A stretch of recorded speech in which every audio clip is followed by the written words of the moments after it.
Sometimes a place really surprises us. Bequia is just surprise after surprise this week. Some were controversial, some were a bit gross, and others made us believe in the goodness of humanity. We're on land in Bequia. Tony's already been because he checked us in when we arrived. He went yesterday. I didn't film yesterday because I was so tired. I was crawling around the boat like a bereft jellyfish. But Tony promises me it's really nice, and yeah, our friends in the anchorage as well have said it's so nice that they've come back because they wanted to. Right, we're gonna go see what the town is like. Maybe get the pina colada I mentioned every other episode, but Tony somehow managed to wiggle his way out of each time.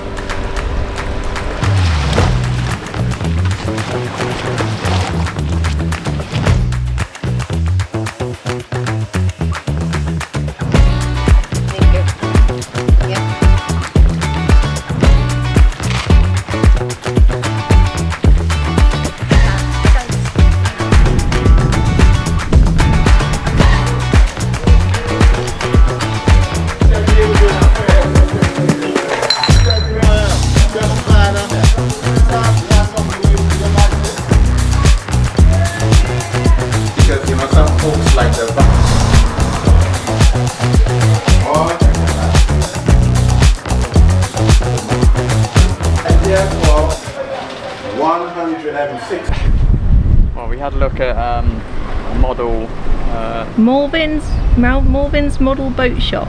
Yeah, that's the one, which is pretty cool. And yeah, so they have whaling still here. Yeah, so whaling still happens. And they've still got a license for it, for humpbacks, which we were really shocked by. The boats that they do it in are only like 26 foot or something, he said. Yeah, I don't know like how half long. the size of a humpback.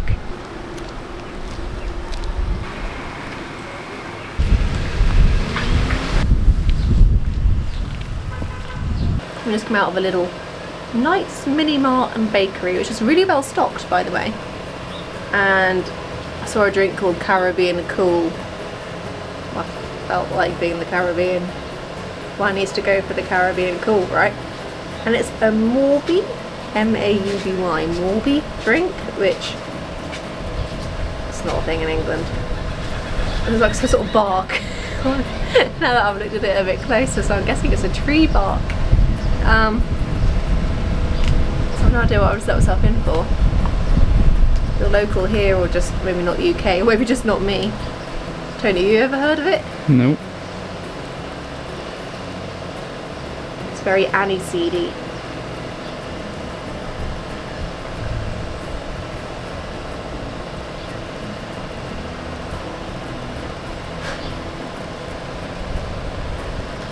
It's like a mixture. Licorice, cough syrup, and a lot of sugar. So not great then.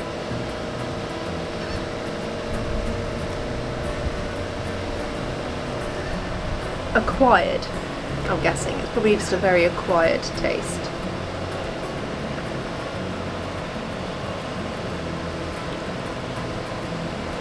Ooh, packs a punch. Do you want to go?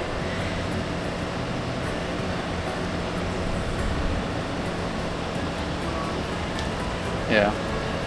Cough syrup.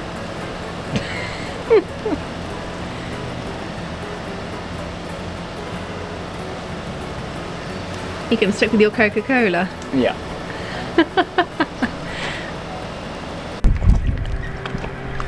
Tony was meant to be going to a scuba dive store to see if he could rent some gear. Tony didn't get very far. Tony managed to pull the pull cord out the engine.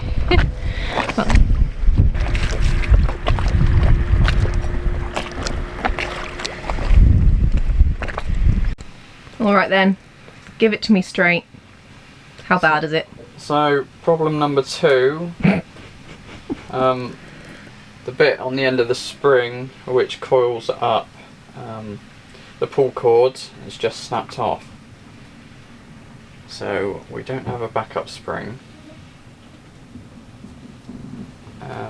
So yeah, I think we need to go to shore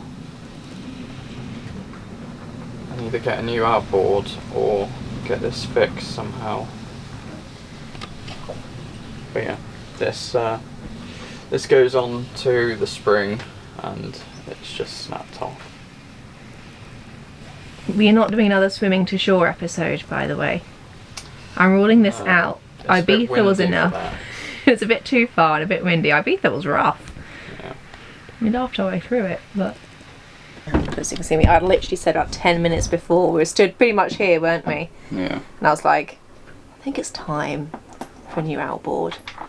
Because it just cuts out anyway. Like mid-journey, especially as soon as it's not got any, like, or many revs on. Yeah, there's a few problems. There's a few problems with it. And the fear that we're going to get swept out to sea is pretty real. I may have jinxed it.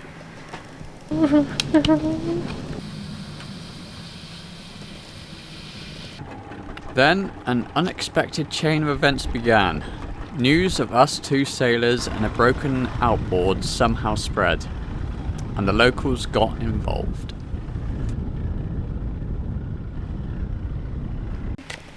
I've no idea what's going on right now.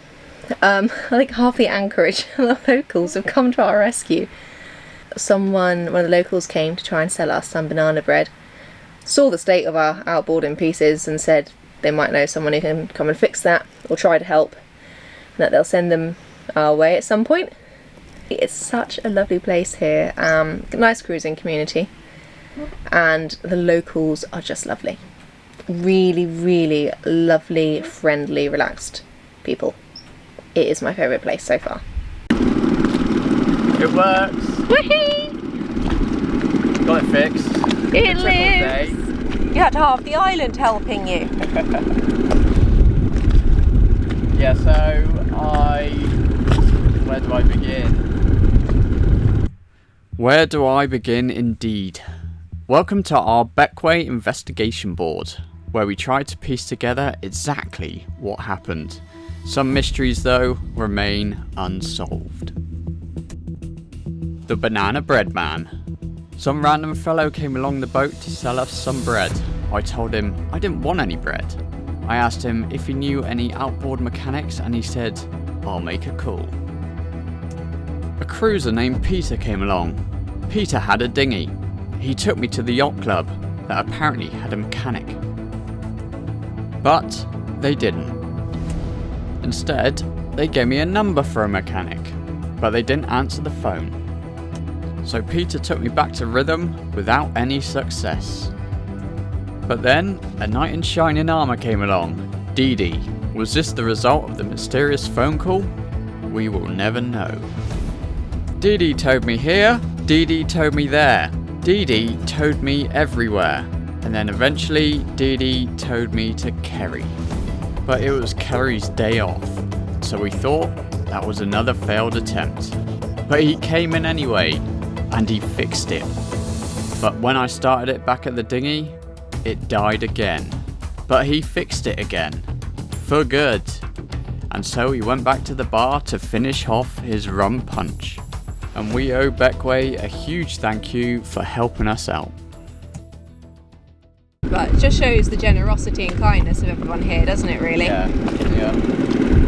And I've also got dive kit, which tomorrow me and Peter, who's a cruiser friend in front of us, and I think there's another couple on another boat that will be going to the dive site to do a bit of diving. So that's what we're doing this weekend. But I'm a little concerned now because you had to go and get a new one of absolutely every single part of the equipment. I don't know why I didn't peel that off. First lot of dive kit they gave me, I didn't check it, he checked it, but they had a compressor running in the background, so it was pretty loud. So when I checked it, there was a leak that was coming out of the regulator at the top, which needed a new O-ring. The regulator mouthpiece was broken, so that let air in, and the BCD had a split in it, so that was just leaking air. So everything they gave me had problems. So I'm going to worry about you now. Yeah. But yeah, I've replaced it all now.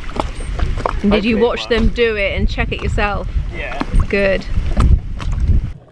The first thing to do was to use the dive kit to help me clean Rhythm's hull. And the next day, it was time to go wreck diving. And yes, you get to watch me having to rescue my fin whilst it does a runner.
We are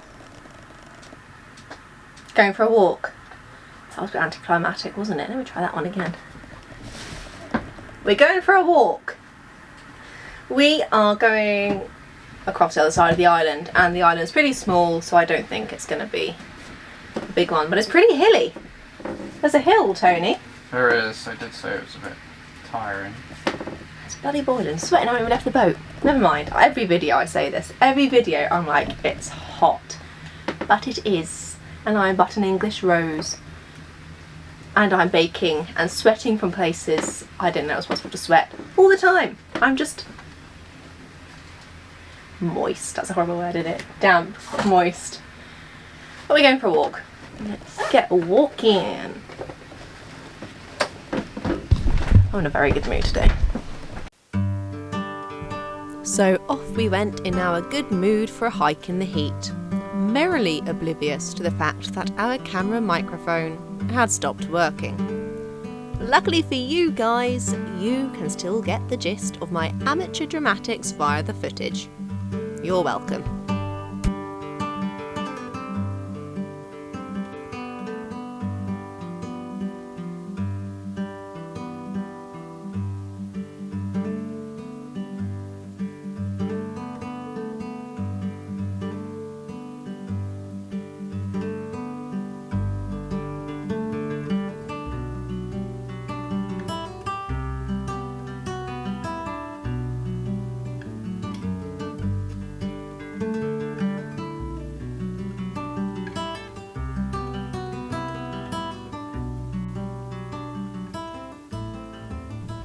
As beautiful as it was, something horrific was brewing over the horizon.